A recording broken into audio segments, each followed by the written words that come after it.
ಸೀರೆ ಉಟ್ಕೊಳ್ಳೋದಿಲ್ಲ. ಶೇಖರಂಗೆ ಅನುಕೂಲ ಆಗ್ಲಿ ಅಂತ ನಾವು ಹೀಗೆ ಮಾಡಿದ್ದು. ಏನು ತಗಲಾಲು? ಏ ರಂಗತ್ತೆ, ನಾನು ಒಂದ್ ದಿವ್ಸಕ್ಕೆ ಆ ಶೇಖರಂಗೆ ಹೆಂಡತಿ ಆಗ್ತೀನಿ ಅಂತ ಒಪ್ಕೊಂಡಿದ್ದೆ. ಈಗ 10 ದಿವಸ ಹೆಂಗಸಿನ ವೇಷ ಹಾಕೊಳಕ್ ನನ್ ಕೈಲಿ ಆಗಲ್ಲ. ಹಾಗಂತ ಬೇರೆ ಹೆಂಡತಿನ ಕರ್ಕೊಂಡು ಹೋಗಿ ತೋರ್ಸೋಕ್ಕಾಗತ್ತೇನೋ? ನನಗೆ ಕೆಲಸ ಕೊಡ್ಸಿದ್ ಯಾರು? ಅಯ್ಯೋ, ನಾನು ಮಾಡಿದ ಒಂದು ತಪ್ಪಿನಿಂದ ನಿನಗೆ ಕೆಲಸ ಸಿಕ್ತೋ. ಏನ್ ತಪ್ಪು ಮಾಡಿದ್ಯಾ? ಏನಿಲ್ಲ ಆ ಶೇಖರಣ್ಣ ನಿಂಗೆ ಕೆಲಸ ಕೊಡ್ಸಿದ್ದು. ಅಂದ್ಮೇಲೆ ಅವನಿಗೆ ಸಹಾಯ ಮಾಡ್ಬೇಕಲ್ವಾ? ಬಾಸ್ ಭವನಿಗೆ ನನಗೆ ಸಿಕ್ಕಾಪಟ್ಟೆ ಜ್ವರ ಬಂದಿದೆ, ನನಗೆ ಆಫೀಸಿಗೆ ಬರಕ್ಕಾಗಲ್ಲ ಅಂತ ಸುಳ್ಳು ಹೇಳಿ ರಜೆ ಹಾಕಿದ್ದೀನಿ ಗೊತ್ತಾ? ನಮ್ ಬಾಸ್ ಭವನಿಗೆ ಬಂದ್ಬಿಟ್ರು. ಅಯ್ಯೋ ಡೋಂಟ್ ವರಿ ಬಿಟ್ಲಾ, ಈಗ ನಿನಗೆ ಜ್ವರ ಬಂದಿದೆ, ಆ ಸೀನ್ ಸೆಟಪ್ ಮಾಡೋಣ ಬನ್ನಿ. ಓ, ನೀನು ಭವಾನಿ ತಾನೇ ಅಮ್ಮ? ಹೌದು. ನಿನ್ನ ವಿಷಯ ನಮ್ಮ ಅಳಿಯಂದಿರು ಬಾಯಿ ತುಂಬಾ ಹೇಳ್ತಾ ಇರ್ತಾಳೆ. ಹೇಗಿದ್ದಾರೆ ಅವರು? ಹಂದಿ ಜ್ವರ ಅಮ್ಮ. ಹಂದಿಗಳು ಓಡಾಡೋ ಜಾಗದಲ್ಲೆಲ್ಲ ಓಡಾಡ್ತಾ ಇರ್ತಾಳೆ. ಯಾವ ಸೊಳ್ಳೆ ಕಚ್ಚಿದ್ಯೋ ಏನೋ. ಹೇಗಿದ್ದಾರೆ ಅವರು? ನೋಡ್ಕೊಂಡು ಹೋಗೋಣ ಅಂತ ಬಂದೆ. ನೋಡಮ್ಮ, ಅಲ್ಲಿ ಮಲಗಿದ್ದಾರೆ ನೋಡು, ಬಾ.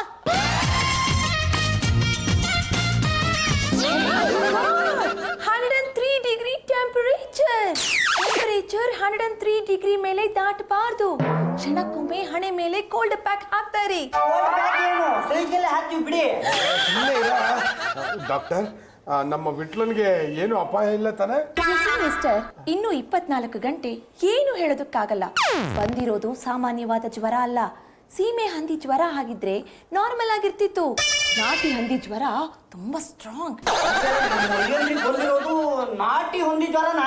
ಎಕ್ಸಾಕ್ಟ್ಲಿ. ಅಯ್ಯೋ ದೇವ್ರಿ, ಇರುವಷ್ಟು ದಿನ ನೋಡ್ಕೊಳ್ತೀವಿ, ಹೋದ ಮೇಲೆ ನಮ್ಮ ದೇವ್ರು ಕೊಟ್ಟ ತಂಗಿಗೆ ಬೇರೆ ಮದುವೆ ಮಾಡಿದ್ರೆ ಆಯ್ತು. ವಿಟ್ಲಾ, ಹೌ ಆರ್ ಯು? ಡಾಕ್ಟ್ರೆ, ಇವ್ರು ನಮ್ಮ ಬಾಸ್ ಭವಾನಿ ಅಂತ ತುಂಬಾ ಒಳ್ಳೆಯವರು. Nice to meet you. Same here. ಇವನ್ನ ನೋಡೋದಿಕ್ ಬಂದ್ರಾ? ಯಾ. ಮಿಸ್ ಭವಾನಿ, ನಮ್ಮ ಪೇಷಂಟ್ಗೆ 1 ವಾರ ರೆಸ್ಟ್ ಬೇಕಾಗುತ್ತೆ. ಇವ್ರೇನಾದ್ರೂ ಗಾಳಿಗೆ ಹೋದ್ರೆ ಇವರಿಂದ ಬೇರೆಯವ್ರಿಗೆ ಜ್ವರ ಹರಡೋ ಚಾನ್ಸಸ್ ತುಂಬಾ ಇದೆ. It's okay, let him take rest. ಇವರಿಗೆ ಕಂಪ್ಲೀಟ್ ಬೆಡ್ ರೆಸ್ಟ್ ಬೇಕಾಗುತ್ತೆ. ಈ ಮನೇಲಿ ತುಂಬಾ ಜನ ಇದ್ದಾರೆ, ವೆಂಟಿಲೇಷನ್ ತುಂಬಾ ಕಡಿಮೆ. ಅದಕ್ಕೆ ನಾನೊಂದು ಸಜೆಷನ್ ಕೊಡ್ಬೋದಾ? Why not? ನಮ್ಮ ಮನೇಲಿ ನಾನು ಒಬ್ಳೇ ಇರೋದು.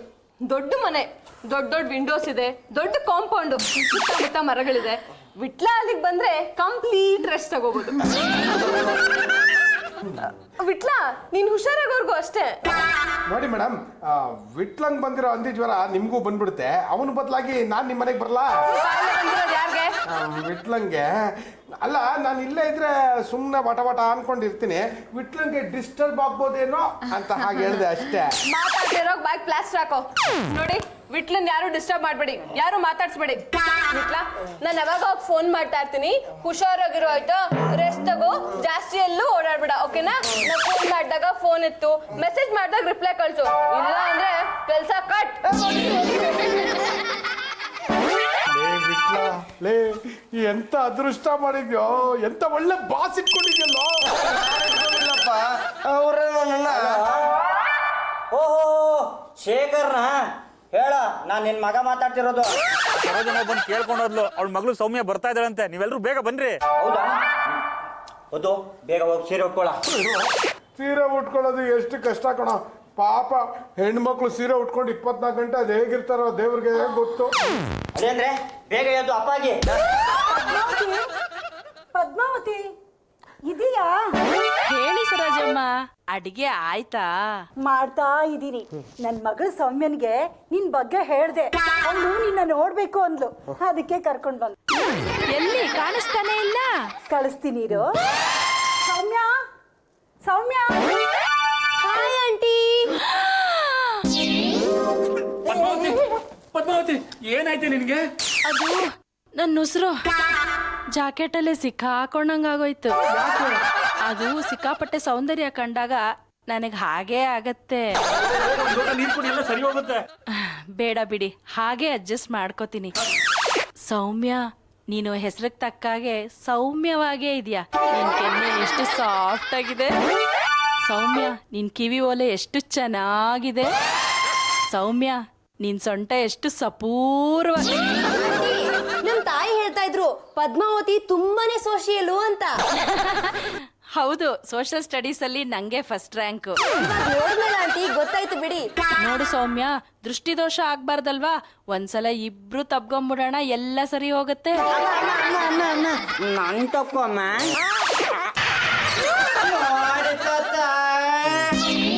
ನೋಡು ಸೌಮ್ಯ, ನಂತರ ಹುಡುಗ ಸಿಕ್ಕ್ರೆ ನೀನ್ ಮದ್ವೆ ಆಗ್ತೀಯಾ? ನಿಮ್ ತರ ಹುಡ್ಗನ? ಅಂದ್ರೆ ದಪ್ಗೆ ಗುಂಡ್ಗೆ ಎತ್ತರವಾಗಿರೋ ಹುಡುಗ ಸಿಕ್ಕ್ರೆ ಮದ್ವೆ ಆಗ್ತೀಯಾ ಅಂತ ಕೇಳಿ. ಈಗಿನ ಕಾಲದ ಹುಡುಗಿಯರೆಲ್ಲ ಸ್ಲಿಮ್ ಆಗಿ ಟ್ರಿಮ್ ಆಗಿರೋರ್ನೇ ಇಷ್ಟಪಡ್ತಾರೆ. ಆದ್ರೆ ನನ್ನ ಹತ್ರ ಜಾಸ್ತಿ ಪ್ಯಾಕ್ಗಳಿವೆ. ಹಾಗೇನಲ್ಲಪ್ಪ, ಹುಡ್ಗ ದಪ್ಪ ಇದ್ರೇನಂತೆ, ನಿಮ್ಮಗೆ ಒಳ್ಳೆತನ, ನಿಮಗೆ ಸೋಷಿಯಲ್ ಆಗಿದ್ರೆ ಆಯ್ತು. ಬಂಗಾರ. ನಂಗೂ ಆಗ ಮಾಡುಮ್ಮ. ಯಾಕಂಡಿ ಹಾಗೆ ಹೊಡಿತೀರಾ ನಿಮ್ ಮಗನ? ಮೋಸ ಮಾಡ್ಕೊಂಬಿಟ್ರೆ ದಿನ ಹಿಂಡ್ಬೇಕಾಗುತ್ತೆ, ಅದಕ್ಕೆ ಕಣೆ. ಚೇಷ್ಟೆ ಜಾಸ್ತಿ ಅನ್ಸುತ್ತೆ ಅಲ್ವಾ? ಹೌದು, ಮನೆಗೆ ಯಾರು ಬಂದ್ರೆ ಬಾಲ ಬಿಚ್ಬಿಡ್ತಾನೆ. ಭವಾನಿ ಬಾಮ್ಮ ಬಾ, ಹೇಗಿದ್ಯಾ? ಅಮ್ಮ ನನ್ ಕತೆ ಬಿಡಿ, ವಿಟ್ಲ ಹೇಗಿದ್ದಾರೆ? ಅವನ ಅಪ್ಪ ಆಗಿದ್ದಾನಲ್ಲ, ಬೇರೆ ಮನೆಯಲ್ಲಿ. ಅಮ್ಮ ಭವಾನಿ, ಏನಾಯ್ತು ಅಂದ್ರೆ ಅದು ಅವ್ರನ್ನ ಸಾರಿ ದೊಡ್ಡಪ್ಪನ್ ನೋಡಕ್ಕೆ ದೊಡ್ಡಪ್ಪನ ಮನೆಗೆ ಹೋಗಿದ್ದಾನೆ. ದೊಡ್ಡಪ್ಪ ಎಲ್ಲ ಒಂದೇ ವರ್ಷ ಅಲ್ವಾ, ಎರಡು ಮಿಕ್ಸ್ ಆಗಿ ಮ್ಯಾಟ್ರ್ ಫಿಕ್ಸ್ ಆಗ್ತಿಲ್ಲ ಅಲ್ವಾ ಅತ್ತೆ? ಎಂಥ ಕೆಲಸ ಮಾಡ್ಬಿಟ್ರಿ. ನಾನು ಅವತ್ತೇ ಹೇಳ್ದೆ ತಾನೆ ನಮ್ಮನೆ ಕಳ್ಸಿ ಅಂತ. ಸರಿ, ಅಡ್ರೆಸ್ ಕೊಡಿ, ನಾನೇ ಹೋಗಿ ಕರ್ಕೊಂಡು ಬರ್ತೀನಿ. ನಾನೇ ಫೋನ್ ಮಾಡಿ ಕರೆಸ್ತೀನಿ. ಓಕೆ, ಹೊರಗಡೆ ಕಾರಲ್ಲಿ ವೇಟ್ ಮಾಡ್ತಾ ಇದ್ದೀನಿ, ಇಮಿಡಿಯೇಟ್ ಆಗಿ ಕರ್ಸಿ. ಹಲೋ ಬಿಟ್ಲಾ, ನೀ ಬಾಸ್ ಭವಾನಿ ಮನೆಗೆ ಬಂದ್ಬಿಟ್ಟಿದ್ದಾರೆ ಕಣೋ. ಹೌದಾ? ಈಗಲೇ ಬಂದೆ. ಈ ಏರಿಯಾದಲ್ಲಿ ಇಬ್ರು ಕಳ್ಳರು ಸೇರ್ಕೊಂಡ್ಬಿಟ್ಟವ್ರೆ. ಬೇರೆ ಬೇರೆ ತರ ವೇಷ ಹಾಕೊಂಡು ನನ್ನನ್ನೇ ಯಾಮಾರಿಸ್ತಾ ಇದಾರೆ. ನನ್ನ ಮಕ್ಳು ನಾನು ಸಿಕ್ಕಿದ್ರೆ ಚರ್ಮ ಸುಲ್ದು ಬಿಡ್ತೀನಿ. ಎಂತ ಕಳ್ರಿ? ನೀವ್ ಕಳ್ರಿ ತಾನೆ? ಅಲ್ಲ ಸರ್, ಮಳ್ಳ. ಆ ಕಳ್ಳರನ್ನ ನೋಡಿದಿರೇನ್ರಿ? ಇಲ್ಲ ಸರ್. ನೋಡಿಲ್ಲ? ಇಲ್ಲ. ನೀವ್ ಕಳ್ಳ ಅಲ್ಲ ತಾನೆ? ಅಲ್ಲ ಸರ್, ಮಳ್ಳ. ವಾಗ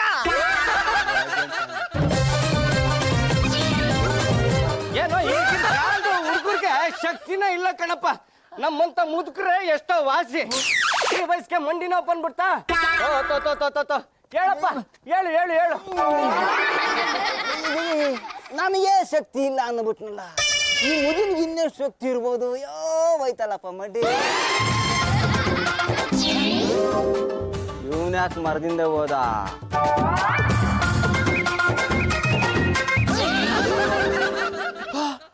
ಹೋಗ್ತಾ ಮುದುಕ, ಬರ್ತಾ ಹುಡುಗ.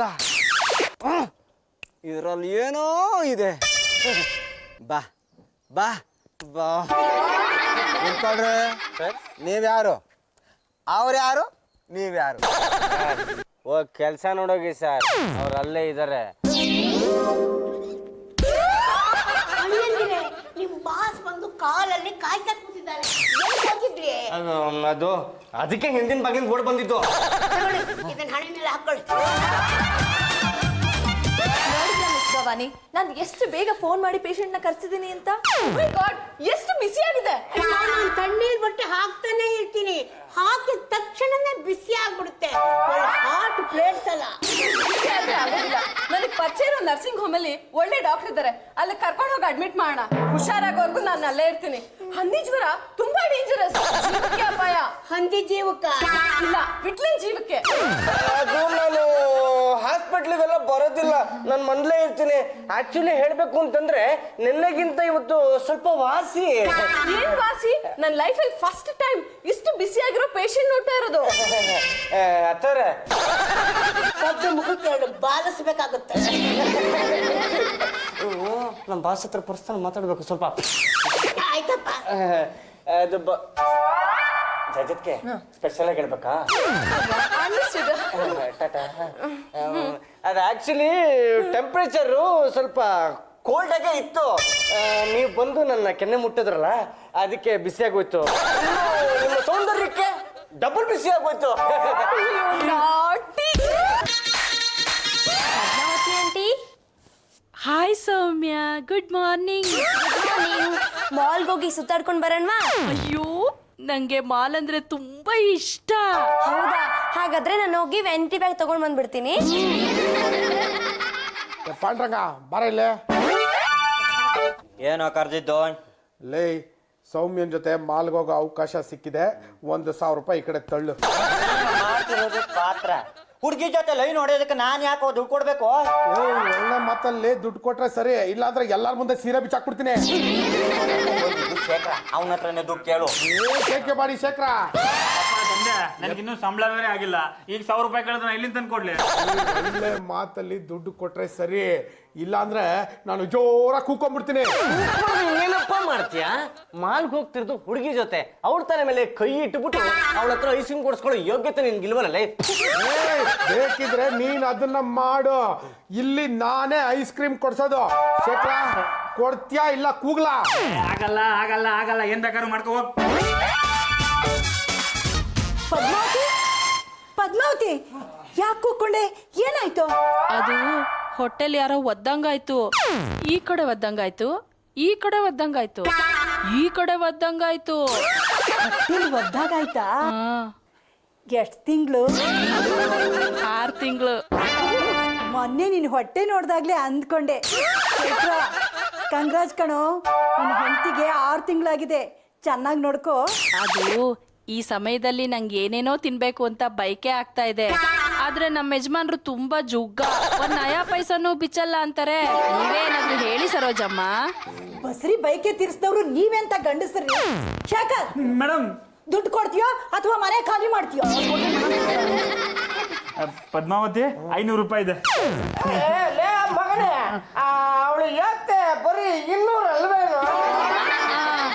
ಸೀರೆ ಉಡಕ್ ಶುರು ಮಾಡಿದ್ಮೇಲೆ ಬೆಲೆ ಜಾಸ್ತಿ ಆಗಿದೆ. ಶುರು ಮಾಡಿದ್ಮೇಲೆ ಅಂದ್ರೆ ನನಗೆ ಹೊಟ್ಟೆ ಬಂದ್ಮೇಲೆ ಸೀರೆ ಉಡಕ್ ಶುರು ಮಾಡದ್ನಲ್ಲ ಅವಾಗಿಂದ ಅಂತ.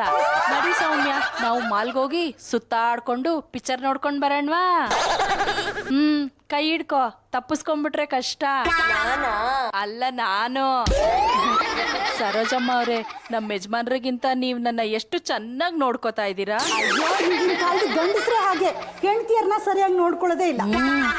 ಸೌಮ್ಯ, ಇದನ್ನೆಲ್ಲ ನಾನು ನಿನ್ ಕೈಯಿಂದ ತಿನ್ಬೇಕು ಅಂತ ಆಸೆ ಆಗ್ತಾ ಇದೆ, ತಿನ್ನಿಸ್ತ್ಯಾ?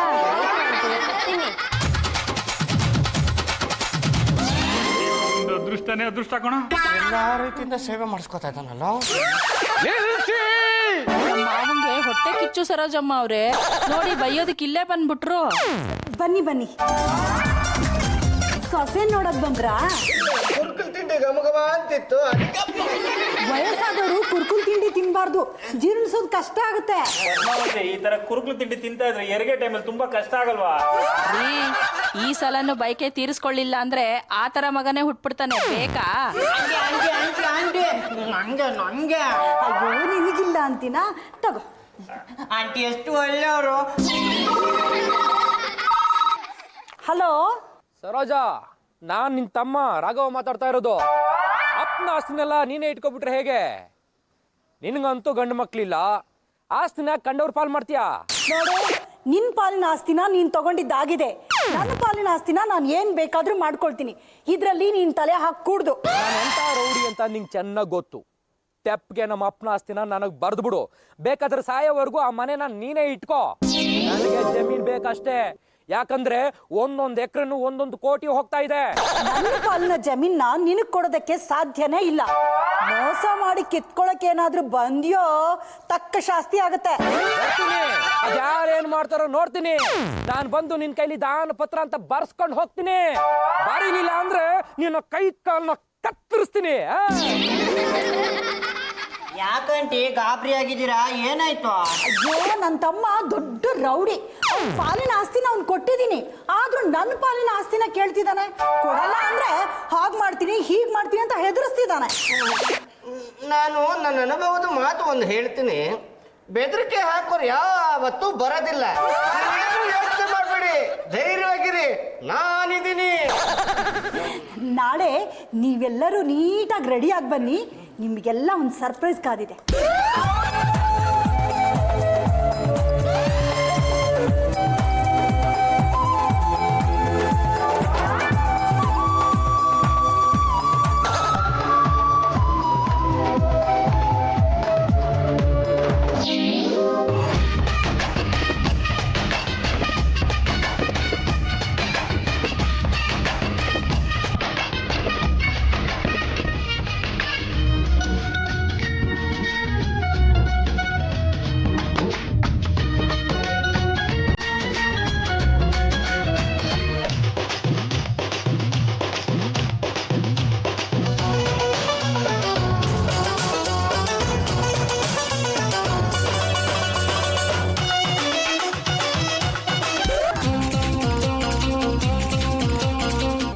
ಮಾತ್ರೆಗಳೆಲ್ಲ ಸರಿಯಾಗಿ ತಗೋತಿದ್ದೀರಾ? ತಗೋತಿದ್ದೀನಿ. ಗುಡ್. ಅದೇ ಮಾತ್ರೆಗಳನ್ನ ಕಂಟಿನ್ಯೂ ಮಾಡಿ. ತುಂಬಾ ಕಂಟ್ರೋಲಿಗೆ ಬಂದಿದೆ. ಮತ್ತೇನಾದ್ರೂ ಪ್ರಾಬ್ಲಮ್ ಆದ್ರೆ ಫೋನ್ ಮಾಡಿ, ನಾನು ಬಂದು ಚೆಕಪ್ ಮಾಡ್ತೀನಿ. ಸರಿ, ನಾನಿನ್ ಬರ್ತೀನಿ. ಡಾಕ್ಟ್ರೆ, ನಮ್ಮ ಮನೆಗೆ ಹೊಸದಾಗಿ ಬಾಡಿಗೆಗೆ ಬಂದಿದ್ದಾರೆ. ಅವಳ ಹೆಸರು ಪದ್ಮಾವತಿ ಅಂತ. ಅವಳು ಪ್ರೆಗ್ನೆಂಟು. ಅವಳನ್ನು ಕರಿತೀನಿ, ಒಂದ್ಸರಿ ಚೆಕ್ ಮಾಡಿಬಿಡಿ. ಪದ್ಮಾವತಿ, ಸೌಮ್ಯ, ಪದ್ಮಾವತಿನ ಕರ್ಕೊಂಡು ಬಾರಮ್ಮ. ಏನ್ ಸರೋಜಮ್ಮ ಅವ್ರೆ ಕರ್ದಿದ್ದು? ಪದ್ಮಾವತಿ, ಇವರು ನಮ್ಮ ಫ್ಯಾಮಿಲಿ ಡಾಕ್ಟ್ರು. ಯಾವುದಕ್ಕೂ ಒಂದ್ಸರಿ ನೀನು ಚೆಕ್ ಮಾಡಿಸ್ಕೊಂಡ್ಬಿಡು. ನಾನಾ? ಯಾಕೆ ಇಷ್ಟೊಂದು ಗಾಬರಿ ಬೀಳ್ತಿದ್ದೀರಾ? ಅಯ್ಯೋ, ನಾನು ಚಿಕ್ಕವಳಾದಾಗಿಂದ ನನಗೆ ಲೇಡಿ ಡಾಕ್ಟ್ರು ಅಂದ್ರೆ ಒಂಥರ ಭಯ. ಅಯ್ಯೋ, ಭಯ ಎಲ್ಲ ಯಾಕೆ ಬಿಡಿ. ಈಗ ಎಷ್ಟು ತಿಂಗಳು ನಿಮ್ಗೆ? ಕೆಲವರು 8 ತಿಂಗಳು ಅಂತಾರೆ, ನಮ್ಮ ಯಜಮಾನ್ರು 14 ತಿಂಗಳು ಅಂತಾರೆ. ನೀವು ಸ್ವಲ್ಪ ದಪ್ಪ ಇರೋದ್ರಿಂದ ನಿಮ್ಮ ಯಜಮಾನರು ನಿಮ್ಮನ್ನ ರೇಗಿಸ್ತಿದ್ದಾರೆ ಅಷ್ಟೇ. ಬನ್ನಿ ಚೆಕ್ ಮಾಡ್ಬಿಡೋಣ. ಅಯ್ಯೋ ಬೇಡ ಬೇಡ. ಅಯ್ಯೋ, ಇದಕ್ಕೆಲ್ಲ ನೀವೇನ್ ದುಡ್ಡು ಕೊಡ್ಬೇಕಾಗಿಲ್ಲ. ಬನ್ನಿ, ನಾರ್ಮಲ್ ಡೆಲಿವರಿ ಮಾಡೋದು ನನ್ನ ಕರ್ತವ್ಯ. ಬನ್ನಿ ಚೆಕ್ ಮಾಡ್ಬಿಡೋಣ. ಅಮ್ಮ, ಬೆಳಗ್ಗೆಯಿಂದ ಆಂಟಿ ಮೈ ಚೆನ್ನಾಗಿಲ್ಲ, ಹೊಟ್ಟೆ ಸರಿ ಇಲ್ಲ ಅಂತ ಒದ್ದಾಡ್ತಿದ್ರು. ಹೌದಾ ಡಾಕ್ಟ್ರೆ? ಕುರಿನ ಕೇಳಿ ಯಾರಾದ್ರೂ ಮಸಾಲೆ ಅರಿತಾರಾ? ನೀವು ಕರ್ಕೊಂಡೋಗಿ ಚೆಕ್ ಮಾಡಿ. ಏನಾಯ್ತು? ಡಾಕ್ಟ್ರೆ ಯಾಕೆ ಆ ರೀತಿ ಕಿರ್ಚ್ಕೊಂಡು ಓಡಿದ್ರು? ಅದು ನಾನು ಮಂಚದಿಂದ ಕೆಳಗಡೆ ಇಳಿಬೇಕಾದ್ರೆ ನನ್ನ ಕಾಲ್ನ ಅವ್ರ ಕಾಲ್ ಮೇಲೆ ಇಟ್ಬಿಟ್ಟೆ. ಅದಕ್ಕೆ ಡಾಕ್ಟ್ರು ಬೊಂಬಡ ಬಜಾಯಿಸ್ಕೊಂಡು ಓಡೋಗ್ಬಿಟ್ರು. ಅಷ್ಟೇನಾ? ಏನ್ ಹೇಳಿದ್ರು ಡಾಕ್ಟ್ರು? ಡಿಸೆಂಬರ್ ಅಲ್ಲಿ ಡೇಟ್ ಕೊಟ್ಟಿದ್ದಾರೆ.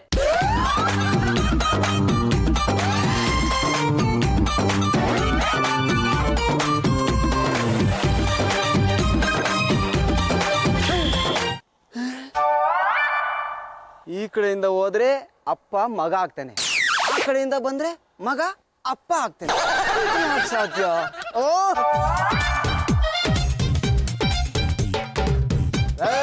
ನಿಂತ್ಕೊಳ್ರೆ, ಗೆಟಪ್ನ ಚೇಂಜ್ ಮಾಡ್ಕೊಂಡು ಕಳ್ತನ ಮಾಡೋ ಕದೀಮರನ್ನ ಹಿಡಿಬೇಕು ಅಂತಲೇ 1 ವಾರದಿಂದ ಕಣ್ಣಿಗೆ ಎಣ್ಣೆ ಬಿಟ್ಕೊಂಡು ಇಲ್ಲಿ ಕಾಯ್ತಾ ನಿಂತಿರೋದು.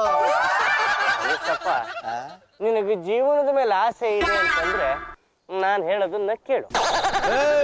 ಏನ್ ನನ್ನನ್ನೇನು ಎದುರಿಸ್ತಾ ಇದೀಯಾ?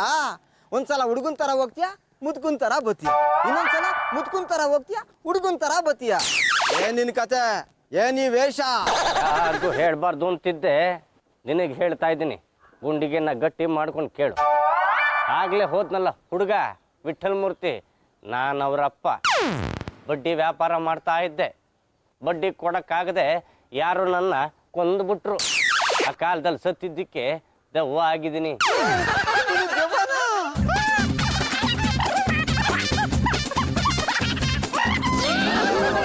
ನನ್ನ ಮಗನಿಗೆ ತುಂಬಾ ತೊಂದರೆ ಕೊಡ್ತಾ ಇದ್ದಾರೆ.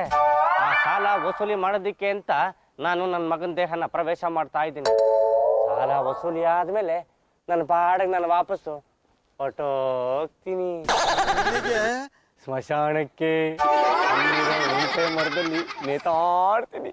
ನಿನ್ನನ್ನು ಕರ್ಕೊಂಡೋಗಿ ನೇತಾಡಿಸ್ತೀನಿ ಬಾ. ನೋಡು, ಯಾರು ನನ್ನ ತಡಿಬಾರ್ದು.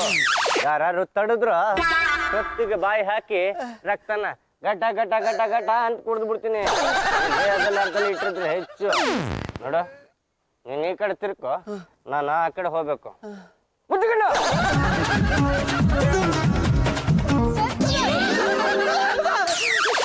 ಹೆಣ್ಣು ದೇವ ಆಗ್ಬಿಟ್ಟಿದೆ. ಇಲ್ಲಿ ಬಿಟ್ಲು ಮೂರ್ತಿಯನ್ನ ಹುಡುಗ ಬಂದಿದ್ದ. ಬೇಡ ಅವನ ಕತೆ. ಅವ್ರ ಅಪ್ಪ ದೆವ್ವ ಆಗ್ಬಿಟ್ಟಿದಾನೆ. ದೆವ್ವ ಮಗನ ಮೇಲೆ ಬರುತ್ತಾನೆ. ಒಂದ್ಸಲಿ ದೊಡ್ಡವನಾಗ್ತಾನೆ, ಇನ್ನೊಂದ್ಸಲ ಚಿಕ್ಕವನಾಗ್ತಾನೆ. ಮರದಲ್ಲಿ ನೇತಾಡ್ತಿರ್ತಾನೆ. ಅವ್ನು ಯಾವ ಕಡೆಗೆ ಹೋದ? ಈ ಕಡೆ ಹೋದ ಅಂತ ಕಾಣಿಸುತ್ತೆ. ರಾಜದ್ಕೆ ನಿಮ್ದು ಅಮ್ಮಯ್ಯ ಅಂತೀನಿ. ಆದಷ್ಟು ಬೇಗ ಪದ್ದು ಪಾತ್ರನ ಕೊನೆ ಮಾಡ್ಬಿಡಿ, ಇಲ್ಲಾಂದ್ರೆ ನನ್ ಕೆಲಸ ಹೊಟ್ಟೋಗುತ್ತೆ.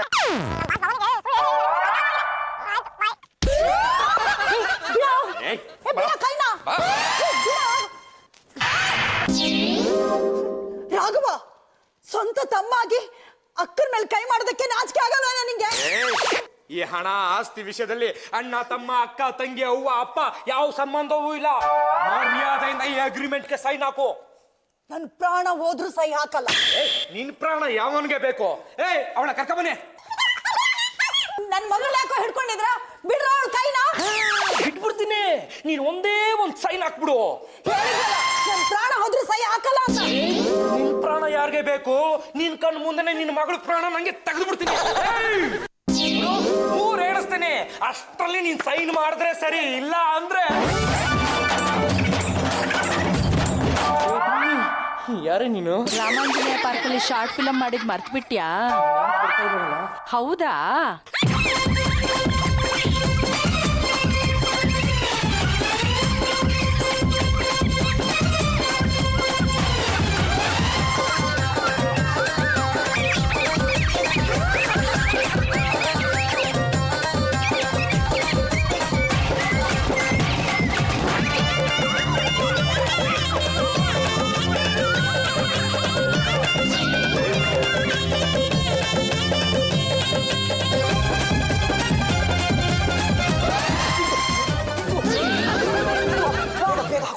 ಸಮಯಕ್ಕೆ ಸರಿಯಾಗಿ ಬಂದು ನೀವು ನಮ್ಮನ್ನ ಕಾಪಾಡಿದ್ರಿ. ಹೌದು, ನೀವ್ಯಾಕೆ ಸುಳ್ಳು ವೇಷ ಹಾಕೊಂಡಿದ್ದೀರಾ? ಅದು ನೀವು ಫ್ಯಾಮಿಲಿ ಮೆನ್ಗೆ ಮಾತ್ರ ಮನೆ ಕೊಡೋದು ಅಂತ ಹೇಳಿದ್ರೆ, ಆದ್ರೆ ನನ್ನ ಬ್ಯಾಚುಲರ್, ನನ್ಗೆ ಇನ್ನೂ ಮದುವೆ ಕೂಡ ಆಗಿಲ್ಲ. ಇಂಥ ಒಳ್ಳೆ ಮನೆ ನಿಮ್ಮಂತ ಓನರ್ ಬಿಡಕ್ ನಮಗೂ ಮನ್ಸಾಗ್ಲಿಲ್ಲ. ಅದಕ್ಕೆ ನಮ್ಮ ಫ್ರೆಂಡ್ಸ್ ಎಲ್ಲ ಸೇರ್ಕೊಂಡು ನಾಟಕ ಆಡಿದ್ವಿ ಮೇಡಮ್. ದಯವಿಟ್ಟು ಬಿಡಿ ಮೇಡಮ್. ಜ್ವರ ಬಂದಿದೆ ಅಂತ ಸುಳ್ಳು ಹೇಳಿ ಆಫೀಸಿಗೆ ರಜೆ ಹಾಕಿ ನಾಟಕ ಆಡ್ತಾ ಇದೆಯಾ? ನಿನ್ನ ಕೆಲಸದಿಂದ ಡಿಸ್ಮಿಸ್ ಮಾಡಿದೀನಿ. ಯಾವ ನಾಯಿಗೆ ಬೇಕ್ರಿ ಕೆಲಸ? ನಾನು ರಿಸೈನ್ ಮಾಡಿದ್ರೆ ಹೋಗ್ರಿ. ನನಗೆ ಸಂಬಳ ಕೊಟ್ಟು ಇಟ್ಕೊಂಡಿದ್ದೀರಾ? ನಾನು ಯಾವುದೇ ಕಾರಣಕ್ಕೂ ನನ್ನ ಹೆಂಡತಿ ಮೋಸ ಮಾಡೋನಲ್ಲ. ಅಂತ ಕೆಲಸಕ್ಕೆ ಬೇರೆಯವ್ರು ಸಿಗ್ತಾರೆ. ಆಯಾ ಹುಡುಕ ಹೋಗ್ರಿ. ಜಾಜಿ ಅವರೇ, ಒಂದು ನಿಮಿಷ. ನೋಡಿ ಸರೋಜಮ್ಮನವ್ರೆ, ನಮ್ ಪದ್ದು ನಿಮ್ ಮಗಳು ಸೌಮ್ಯನ ತುಂಬಾ ಇಷ್ಟಪಟ್ಟಿದ್ದಾನೆ. ನೀವು ಒಪ್ಪೋದಾದ್ರೆ ಈ ಸಂಬಂಧ ಹೀಗೆ ಉಳಿತು. ನಮ್ಗೇನು ಅಭ್ಯಂತರ ಇಲ್ಲ, ಆದ್ರೆ ನನ್ನ ಮಗಳು ಒಪ್ಪಿಗೆ ಮುಖ್ಯ. ನಿನ್ನ ಮನಸ್ಸಿನಲ್ಲಿ ಏನಿದೆ ಅಂತ ಹೇಳು. ಪದ್ದು ಏನೋ ಒಳ್ಳೆ ಹುಡ್ಗನೇ, ಆದ್ರೆ ನಂಗೆ ಪದ್ದು ನೋಡ್ದಾಗೆಲ್ಲ ಆಂಟಿ ವೇಷದಲ್ಲಿರೋ ಪದ್ಮಾವತಿನೇ ನೆನಪಾಗ್ತಾರೆ. ನಂಗೆ ಈ ಶೇಖರ್ ಇಷ್ಟ ಆಗಿದ್ದಾರೆ, ಇವ್ರನ್ನೇ ಮದ್ವೆ ಆಗ್ತೀನಿ.